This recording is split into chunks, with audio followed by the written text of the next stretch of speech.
Good morning. This is Ernie Lewis from the Blue Point Church in Sisney, Illinois, with your daily thoughts. Today we go back to the book of Proverbs and look at the phrase, the fear of the Lord. It seems that often the writer is contrasting those who choose to fear the Lord or those who live opposed to God and choose to live their lives for themselves. And the picture here in Proverbs chapter 10 says, the fear of the Lord prolongs days, but the years of the wicked will be shortened. The hope of the righteous will be gladness, but the expectation of the wicked will perish. It seems like everyone today wants to live forever.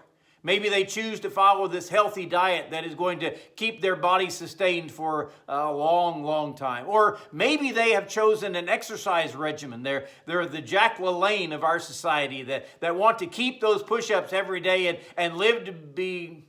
Or maybe they've studied the idea of some centenarians about how they have reached that 100-year mark. Well, the Bible says a lot about how to prolong our days.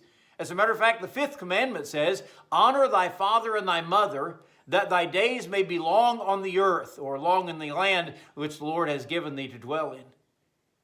Thy days will be long, honoring your father. You know, you've heard that phrase from parents, I brought you into this world, I can take you out of it. You don't listen to me.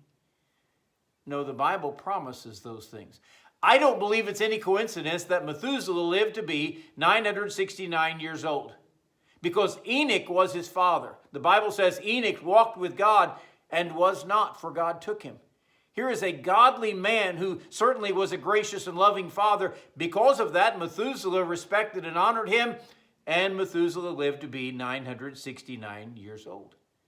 Proverbs chapter 3, verses 1 and 2 says, my son, forget not my law, but let thine heart keep my commandments. For length of days and long life and peace shall they add to thee.